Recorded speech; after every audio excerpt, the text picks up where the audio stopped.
What's up, everybody? It's the homie Truth Teller, the street reporter. And I gotta admit, I've been in my own world lately, been in my own zone, focusing on a lot of shit to kind of build Truth Teller TV a little bigger. But something slipped under my radar that's just been brought to my attention that I gotta speak on. I seen blogger Oblock Hood and King Yella together doing like some content for YouTube. I thought that was dope, to be honest with you. I think that was big for the culture if you really think about that. I'm not sure if people understand how big this is. I think because King Yella kind of moved away, Hood moved away, I think people kind of let this go over their head and didn't realize these guys are from rival communities. You know what I'm saying? These supposed to be rivals. First off, King Yella is affiliated with a lot of FBG stuff, the GDs, Hood with the BDs, Oblock. Let's be honest with it. It's people that Hood grew up with that know, that he know and shit like that, that the police allege had something to do with the death of a close friend of King Yella. These guys have been warring internet beefs and internet rumors of killings from communities and all kind of shit. These guys put all that shit to the side to make some content to try to build the culture a little better so you could look at them and say, hey, if they could talk and anybody else can do it. Now, I don't know if a lot of young people would be able to do something like that because it's so emotional. They take a lot of them weird-ass drugs. They be so quick to run to that, you know. But I think with those guys being a little bit older, people seen that. Now, whether people want to speak on it or act like they didn't care, people seen that. That was kind of powerful, to be honest with you. I think that was some dope content. Now, Hood, especially Hood, because Hood done went to the internet and said a video about me. Hood said he gonna do all kind of shit to me in videos. I understand it. But like I told that guy before on the phone and in interviews, you know, you became a drill legend overnight telling these stories that never been told in the drill culture, kind of like a drill historian, you know?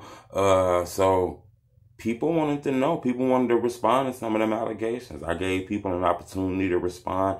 I just think he didn't understand that, you know?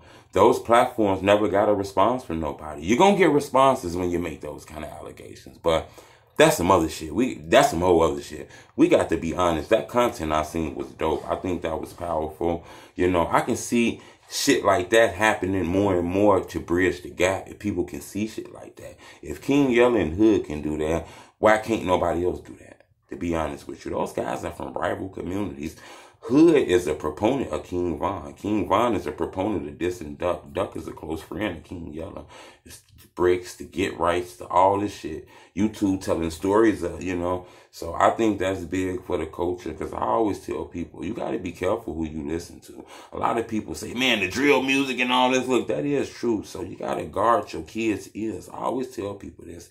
If you wouldn't let a heart surgeon walk in the operating room, howl for drugs, he done smoke 8 weird-ass blunts, he drinking lean, he popping Adderall, Oxycontin, he said, come on, I'm finna cut over your chest and give you a heart transplant. You gonna jump up off the bed and say, hell no. Then you shouldn't let them same type of people preach to your kids. So when I see people who come from the streets who put a lot of that shit to the back to do a podcast, to do a show to tell you guys to do better, you know, tell their stories, their testimonies, I thought that was dope, you know. The same way we think that is powerful and we doing blogs about that now, it's the same energy people gonna have when you do a blog and make powerful claims, you know. You know, sometimes you got to understand, you know, when you get this opportunity to kind of be in the light a little bit, it's good and it's bad that come with this shit, you know. But I just want people to understand, I think that's dope. I think Hood's been killing it with that type of content, you know. Now, I don't know about anything else, you know what I'm saying? But I'm going to tell you on that podcast, I thought it was dope, you know. But I did see a video that looked very disrespectful from you, brother. You said a lot of very disrespectful things in that video and things like that. But I get it. No hard feelings. I understand just the culture and, you know, hearing your name in videos. It's been times I got pissed off because of captions that people put on videos and shit. But I understood if my videos pop off, that was a possibility that something like that can happen. I can't be on these platforms in front of these cameras speaking on other people and not think that somebody might want to speak on something that I might say, you know. But on some real shit, y'all get a chance, check that out. King Yella's been killing it. I think King Yella is dope. You know, King Yella gave me an opportunity when I first started doing this shit. I be telling people that shit. He was one of the big artists that gave me an opportunity and then charged me a quarter, then charged me 50 cents, then charged me a nickel, then asked for a fucking proceed of the video or none of that shit. I was doing phone interviews. So, you know, dude is a real legend. There was once upon a time he was the top drill artist in this shit. I think that prison bid that he did kind of slowed him down, you know. He was feeling down. It was a lot of new people in the game. He came home, he dropped music. People was acting like they didn't want to fuck with it. People was acting like King Yella fell off. All kind of shit. People, you know, he used to come back home and climb right back up. This time, people was acting like they weren't fucking with it. He damn near gave up on this shit. He turned around and then started telling his life stories, you know. The stories that other people was telling in them basements who never met these people. He said, fuck it, if they telling them stories, I'm telling my own motherfucking stories. Then he started telling the stories, and they think, you know, boom. So I'm inspired by that shit. Keep it up. It's the homie True Teller, the street reporter.